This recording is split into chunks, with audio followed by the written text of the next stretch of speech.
30 November 2021 report অনুযায়ী পশ্চিমবঙ্গে যে 83% আলু নিকাশি হয়েছে তার মধ্যে সব থেকে বেশি আলু নিকাশি হয়েছে বর্ধমান জেলার মেমারি ইউনিটে। মেমারি 17টি হিমঘরে বর্তমানে মাত্র 6% আলু এখনো মজুদ আছে, অর্থাৎ এখানকার বেশিরভাগ আলুটাই নিকাশি হয়ে গেছে। নমস্কার, আপনারা দেখছেন ইন্ডিয়া পটেটো নিউজ, আর আজ আমরা আছি বর্ধমান জেলার মেমারি ইউনিটের বিশ্বনাথ কোল্ড স্টোরে। পশ্চিমবঙ্গের উল্লেখযোগ্য বাজারগুলির মধ্যে মেমারি অন্যতম।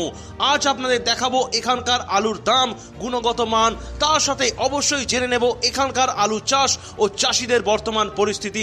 চলুন কথা বলে নেওয়া যাক এখানকার আলু চাষি ও ব্যবসায়ীদের সাথে। স্যার, আপনার নাম? আমার নাম হরিসাধন পাল। আপনি মেমারি ইউনিটের কোন পদে আছেন? আমি মেমারি ইউনিটের প্রাক্তন সম্পাদক এবং জেলার ক্যাশিয়ার এবং রাজ্য কোর কমিটির মেম্বার। বেশ। স্যার, কয়েকদিন আগে যে ভয়ানক নিম্নচাপ হয়েছে আমাদের পশ্চিমবাংলায়, তাতে কতটা ক্ষতি হয়েছে আপনাদের মেমারি এলাকার আলু চাষে? ক্ষতি মানে কোনো সীমারেখা নেই।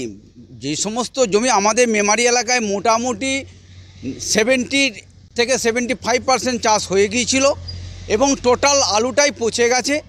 নতুন করে আবার চাষ করতে হবে এবং সেই চাষটার এখনও দেরি আছে। কতটা কি হবে এখন বলা যাবে না, তবে চাষিদের ব্যাপক ক্ষতি হয়েছে এবং তার সাথে সাথে ব্যবসাদাররাও ক্ষতিগ্রস্ত হয়েছে। দাদন দিয়েছে চাষিরা কীভাবে সেই টাকাটা তুলবে, এখন সবটাই অন্ধকারে। পোকরাজ আলু আপনাদের এখানে চাষ হয় না? পোকরাজ আলু এখানে খুবই কম, আস্তে আস্তে জায়গাটা কাঁচা আলুর চাষটা খুবই কমে গেছে। ওই অল্প স্বল্প হয়, এবছর আরও একটু কম হয়ে গেছে যেহেতু লেট হয়ে গেছে। তো মোটামুটি আমাদের এদিকে ওই কি বলবো 4% পোকরাজ চাষ হয়েছে। যা চাষ হয় টোটাল তার 4% পোকরাজ চাষ হয়েছে। সেই জমিগুলোর কি অবস্থা বা সেই গাছগুলোর কি অবস্থা? সেও পচে যাচ্ছে, তবে 2-4টে থেকে যাবে, যেহেতু ওটা যেটো করে জাঙ্গা হিসেবে জমি হিসেবে কোনোটা থাকবে, তা বাকি সবই নষ্ট হয়ে যাবে। যেসব জমিতে আলু লাগানো হয়ে গেছে সেগুলো তো ক্ষতি হয়েইছে, পাশাপাশি বাকি জমিতে আলু লাগাতে অন্তত আরো 20 দিন দেরি হয়ে গেল। কি মনে হচ্ছে কতটা প্রভাব পড়বে আলুর বাজারে? আলুর বাজারে তো প্রভাব পড়বেই। আগামী দিনে কীভাবে আলু মানুষ পাবে এবং কী যে তার দাম হবে, আলুটা আদৌ কতটা হবে এখন তো সবটাই অন্ধকারে। চাষ করতে মোটামুটি এখনও 15 দিন, আজ থেকে দাঁড়িয়ে এখনও 10 থেকে 15 দিন পরে শুরু হবে। তাহলে এই সময়ে চাষ করে কতটা ফলন হবে এবং কী তার দাম হবে তার আগামী দিন বলবে। আলুর কতটা ফলন হবে তার উপর, এবং এর সাথে সাথে ক্ষতির যে পরিমাণ চাষি থেকে, ব্যবসাদার থেকে, এবং এই ইন্ডাস্ট্রি যে স্টোর ইন্ডাস্ট্রি এটাও মার খাবে। তার সাথে সাথে যে সমস্ত রিলেটেড কর্মী যারা আছে, এই আমার শ্রমিক ভাইরা রয়েছে, বাছাইওয়ালা, মুটিয়াওয়ালা, এর সঙ্গে আরও ভ্যানওয়ালা, আর যারা করে খায়, এর সকলেই কিন্তু চিন্তিত আগামী দিন, আগামী বছর আমাদের কেমন যাবে। আজ রেডি আলুর দাম কি হচ্ছে? আজকে রেডি আলুর দাম আমাদের, কালকে রাতে বাজার হয়, সন্ধ্যে 6টায় বাজার হয়, কালকে 750 টাকার স্টেট মার্কেট 1 নম্বরের বাজার হয়েছে। 1 নম্বর ফ্রেশ আলু যেটা আমাদের এখানে ডালা মোকাম, গড়ের কাজ খুব কমই হয়, নেই বললেই চলে, সবটাই ডালা। এবং 1 নম্বর যেটা বাছাই আলু, তার দাম 750 টাকা প্রতি 50 কেজি প্যাকেট জ্যোতি আলু। বাজার কি গতকাল একটু কমলো? গতকাল একটু নরম আছে, আমাদের মেমারি বাজার একই রাখা হয়েছে এবং আজকে পরিস্থিতি সারাদিন সার্ভে করে সন্ধ্যেবেলা আবার 6টায় ডিক্লেয়ার হবে। মোটামুটি মার্কেট একটু নরমই আছে, কাটার জায়গাটাই রয়েছে। জ্যোতি ছাড়া আর কোনো আলু পাওয়া যায় এখানে? না, এখানে টোটালটাই জ্যোতি। পোকরাজ আলু যে সামান্যতম চাষ হয় ওই কাঁচার বিক্রি হয়ে যায় এবং স্টোরে যেটা থাকে টোটালটাই জ্যোতি, এবং চন্দ্রমুখী খুব সামান্য থাকে। আজ বন্ডের দাম কত? আজকে বন্ডের দাম 400 টাকা, 400+ এরকম চলছে। গতকাল কত ছিল? গতকালও ওই রকমই ছিল, তবে 400-র উপরে যেটা কালকে কেনাবেচা হয়েছে সেটা 400-র উপরে আজকে আর কেনাবেচা হবে না। আজকে 400-র উপরেই কেনাবেচা চলছে। এখন আলু রেডি করার সময় আপনাদের এখানে কত % আলু বাদ যাচ্ছে? আমাদের এখানে শর্টেজ যেটা যাচ্ছে সেটা হচ্ছে 10%। এখন ডিসেম্বর মাস তো শর্টেজটা 10% হচ্ছে এবং ছাঁটফাঁটগুলো একটু বেড়েছে। কাটপিস পাটপিস, যে ডিসেম্বর মাসে কাটপিসের সংখ্যাটাও বেড়েছে। টোটালটা আমাদের এখানে ডালা হয়, গড় হয় না। এখান থেকে রাজ্যের মধ্যে এবং রাজ্যের বাইরে আপনারা আলুটা কোথায় কোথায় পাঠান? আমাদের মেমারির মোকামে যা কোয়ালিটি আলু বাছাই ডালা মোকাম সবটাই পশ্চিমবঙ্গের ভিতরেই বেশিরভাগটাই বিক্রি হয়। এছাড়া আমাদের ঝাড়খণ্ড, বিহার এবং মুর্শিদাবাদের আমাদের ওই ইসলামপুর ব্যাপক একটা লোড হয়। এছাড়া পশ্চিম আমাদের পূব দিকে নদিয়া টদিয়া এদিকেও যায়। বেশিরভাগ আলুটা দুর্গাপুর, রানীগঞ্জ, আসানসোল, বেনাচিতি, রূপনারায়ণপুর, এছাড়া ঝাড়খণ্ড বিহারেও যায়।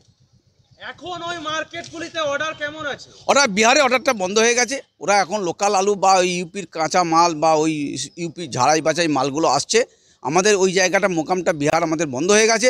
আমাদের বর্তমানে যেটা চলছে ওই মুর্শিদাবাদ আর এইদিকে আমাদের দুর্গাপুর, রানীগঞ্জ, আসানসোল এই দিকটাই চলছে। আজ মোট কত প্যাকেট আলু নিকাশি হচ্ছে? আজকে আমাদের মেমারিতে মোটামুটি ওই 1000 আলু বেরিয়েছে আর কি। তো এখন চাষিদের গিলাটা বাদ দিয়ে বলছে ড্রাইটা, আর গিলা ধরলে এখনও চাষি তো নতুন করে চাষ করবে, বীজ বেরোচ্ছে, লোকাল বীজেরই চাষটা এখানে বেশি হয়। তো সর্বমোট আলুর নিকাশিটা এখন ভালো রয়েছে, বীজ যতদিন চলবে। আপনাদের মেমারি এলাকায় কতগুলি হিমঘর আছে? আমাদের মেমারি এলাকায় মোট 19টা হিমঘর, তার মধ্যে 17টা খোলা আছে, চালু আছে, 2টো বন্ধ আছে। একটা হচ্ছে আমাদের জ্ঞানদা কোল্ড স্টোরেজ আর হচ্ছে ভুতুরিয়া কোল্ড স্টোরেজ। যেই কোল্ড স্টোরগুলো রানিং আছে কয়েকটা যদি নাম বলেন। যেমন আমাদের এখানে যে জায়গায় দাঁড়িয়ে আছি বিশ্বনাথ কোল্ড স্টোরেজ, যেটা আমাদের মেমারি বুকে 19টা কোল্ড স্টোরেজের মধ্যে সর্বসেরা কোল্ড স্টোরেজ এবং খুব চাষি ফ্যান কোল্ড স্টোরেজ। এখানে খুব ভালো আলু থাকে এবং চাষিরা 20-30টাকে এখানে বেশি রাখে, যার জন্য বর্তমানে এখানে এখনও 20-22 হাজার আলু আছে। এবং এছাড়া বিশ্বনাথ ছাড়া আছে আমাদের এই পাশেই আছে গোলক কোল্ড স্টোরেজ, এদিকে বন্দনা যার আগে নাম ছিল সারদা, ওদিকে আছে বেনফেড, ওদিকে ভুতুরিয়া, ওদিকে সিদুর্গা, কালীমাতা, শিবশক্তি, ওদিকে জ্ঞানদা, ওদিকে ঘটক। এছাড়া আমাদেরই সঙ্গে যুক্ত এদিকে আমাদের শঙ্করপুর বেল্ট আমাদেরই ইউনিটে অন্তর্ভুক্ত, ওখানে Magra cold storage, Joymakali cold storage, Sidarpur 1, Sidarpur 2, Alicha cold storage, Pahati সমবায় কোল্ড স্টোরেজ, আর আছে আজাপুর আমাদের সমিতির অন্তর্গত চণ্ডীমাতা কোল্ড স্টোরেজ। বেশ স্যার, জানতে চাইবো আপনার কাছে 30শে নভেম্বর 2021 পর্যন্ত আপনাদের মেমারি ইউনিটে কত আলু নিকাশি হয়েছে? 30শে নভেম্বর পর্যন্ত মেমারি ইউনিটে নিকাশি হয়েছে আমাদের 34,63,800 প্যাকেট, যেটা পার্সেন্টেজ হিসাবে 88.46%। অর্থাৎ লোড হয়েছিল আমাদের 21 সালে 39,15,500 প্যাকেট। বর্তমানে আমাদের ব্যালেন্স আলু হচ্ছে 30/11 পরের যে ব্যালেন্সটা 4,51,700 প্যাকেট ব্যালেন্স। পার্সেন্টেজ হিসাবে ব্যালেন্স থাকছে 11.50, 11.5% ব্যালেন্স আছে বর্তমানে, সেটাও নেই। পয়লা ডিসেম্বরের হিসাবে কত প্যাকেট অ্যাপ্রক্স আলু এখনো মজুদ আছে? পয়লা ডিসেম্বর হিসাবে ব্যালেন্স আছে যদি বলি তাহলে ওই মোটামুটি ব্যালেন্স বললাম তো 4,51,700 প্যাকেট পয়লা ডিসেম্বরে ব্যালেন্স ছিল। এখন তো হয়ে গেল কয়েকটা দিনই আলুটা বেরোচ্ছে বীজ প্লাস ড্রাই আমাদের বিক্রি, তাতে করে বর্তমানে এখন 6% মেমারিতে আলু আছে। এবং পশ্চিমবাংলার মধ্যে সবথেকে বেশি মানে নিকাশি হয়েছে আমাদের মেমারি এলাকায়, এবং ব্যালেন্স আলুটা সবথেকে কম আছে মেমারি এলাকায়। এই মাসে কেমন নিকাশি হচ্ছে, অর্থাৎ ডিসেম্বর 2021-এ? 21 ডিসেম্বর মাসের নিকাশিটা ভালোই হচ্ছে, তার কারণ একদিকে বিক্রি তো ভালোই রয়েছে, লোকালের চাহিদাটা আমাদের আলুটা কোয়ালিটি সব থেকে ভালো হয়, এবং বীজ তার সঙ্গে চাষিরা ওই যে আলুটা আছে ওইটাকে নিয়ে গিয়ে আবার বসাবার চেষ্টায় রয়েছে, বার করছে, বীজ প্লাস বিক্রি দুটো নিয়ে নিকাশি ভালোই হচ্ছে। আপনার কি মনে হচ্ছে ডিসেম্বর মাসের মধ্যে আপনার ইউনিটের সমস্ত আলুটা বেরিয়ে যাবে? না, আমার ইউনিটে এতগুলো স্টোর তো 17টা স্টোর, তার মধ্যে সব স্টোর ডিসেম্বরে শেষ হবে না। আমি যে জায়গায় দাঁড়িয়ে আছে বিশ্বনাথ কোল্ড স্টোরেজ আর ওদিকে সারদা বা বন্দনা কোল্ড স্টোরেজ, এই দুটো থেকে যাবে ডিসেম্বরে, পরও থেকে যাবে, জানুয়ারিতে কিছুদিন চলবে, আর তাছাড়া বাকি সব ডিসেম্বরের মধ্যে শেষ হয়ে যাবে। মানে আপনার কথা অনুযায়ী মেমারি ইউনিটের মধ্যে যে আলুটা আছে সেটা পশ্চিমবঙ্গে সব থেকে বেশি আলু বেরোনোর মধ্যে সেরা ইউনিট। হ্যাঁ, সব থেকে বেশি নিকাশি হয়েছে, সেরা বেশি নিকাশি হয়েছে আপনাদের মেমারিতে। হ্যাঁ হয়েছে, হ্যাঁ হ্যাঁ। বেশ স্যার, আপনাদের এলাকায় জলদি আলু অর্থাৎ পোকরা আলুর চাষ অল্প পরিমাণ হয়? খুব, হ্যাঁ অল্প হয়, এই বছর আরও অনেকটা কমে গেছে। কোন কোন এলাকাগুলোয় হয় যদি একটু জায়গাগুলো? আমাদের এই ইউনিটের অন্তর্গত শঙ্করপুর জোনের পাশেই আছে কালীবেলে, ওই দিকটা হয়। আর আমাদের এই মেমারির দক্ষিণ দিকটা আজাপুর এলাকা, ক্যান্না, আজাপুর, সরডাঙ্গা, আলিপুর ওই দিকটা হয়, দেউলিয়া এই গ্রামগুলোতে কাঁচা আলুর চাষটা হয়। নিম্নচাপের প্রভাবে পোখরাজ আলুর চাষ ব্যাপকভাবে ক্ষতিগ্রস্ত। জ্যোতি আলু চাষ প্রায় 1 মাস লেট আছে। আগামী 3 মাস বাজারে আলুর যোগান ঠিক মতো থাকবে কি মনে করছেন? আলুর যোগান বলতে শুনুন, আমাদের মেমারি সার্কেলে বা এই বর্ধমান জেলায় আলুটা জানুয়ারি মাস কোনোদিনই যায় না। এবছর এই প্রাকৃতিক দুর্যোগ, তার সাথে সাথে আলুটা চাষিরাও বার করেনি। হঠাৎ মাঝে জল এসে গেছে, বৃষ্টি হয়ে যাওয়াতে যেটুকু চাষ বাকি ছিল তার বীজটা রয়ে গেছে। এখন সরকারকে যে আমাদের ডিসেম্বর মাসটা এক্সটেনশন করেছেন কিছু ভাড়া বর্ধিত করে, সেই জায়গায় বুঝবো আমাদের সুবিধাই করেছেন সরকার, কারণ চাষিরা এখনও আলুটা বার করছে বীজ বসাবার জন্যে এবং আলুটা স্টোরে রাখার জন্যে। আমরা বর্তমানে আমরা নিজেরাও পয়সা দিয়ে আলুটা পাচ্ছি, কারণ আলুটা শেষ হয়ে গেলে কিন্তু এখানে আমাদের আলু খাওয়ার আলুটা পর্যন্ত পাওয়া যেত না। বর্তমানে এই আলুটা শেষ হয়ে গেলে আমাদের অন্যত্র আলু এনে নিয়ে এসে খেতে হবে, কারণ এখানে তো আর বেশি দিন চলবে না, আর এখনই কাঁচা চলে আসবে না। আমাদের থাকে মেদিনীপুর ডিস্ট্রিক্টে আলু থাকে, ওই দিক থেকে আনতে হবে, এনে খেতে হবে। এই রকম একটা জায়গায় আছি আমরা।